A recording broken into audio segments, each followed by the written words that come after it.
Well, pango. Talagang pango naman ako eh. Ang tagal ko na sinasabi eh. Ano pang gagawin ko sa ilong ko? Papalitan ko ba eh? Diba? Wala nang kampungan! Alam mo ba na ang isa sa pinakaminahal na Hinebra legend ay tahimik na naglaho sa PBA? Siya si Mark The Spark Kagiwa.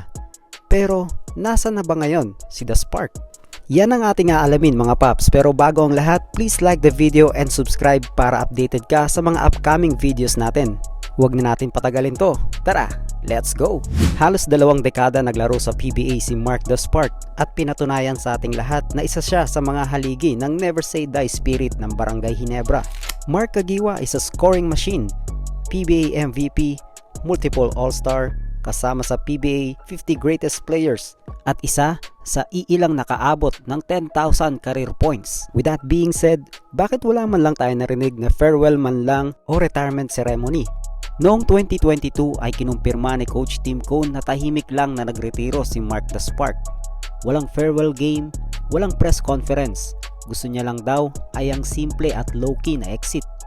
Pero kahit wala na sa court, ramdam pa rin ng mga Hinebra fans ang kanyang presensya, lalo na sa mga meetups at mga event ng Hinebra.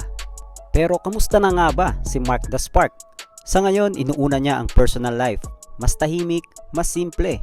Hindi na siya active sa pro basketball pero active pa rin siya sa social media.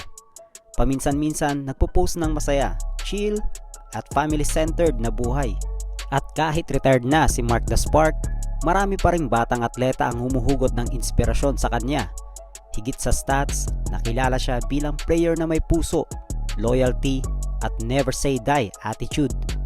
Wala man siya sa PBA ngayon, hindi mawawala ang spark sa puso ng mga fans. Legend siya, hindi lang dahil sa talento, kundi dahil sa emosyon na dala niya sa laro, at ang pangalan niyang Mark The Spark Kagiwa ay mananatili sa kasaysayan ng PBA at sa puso ng lahat ng diehard Hinebra fans. Kung gusto mo ng mga ganitong stories ng basketball legends, i-comment mo kung sino ang next na gusto mong i-feature. Like and subscribe para hindi ka mahuli sa mga susunod nating kwento. Thank you mga paps. See ya!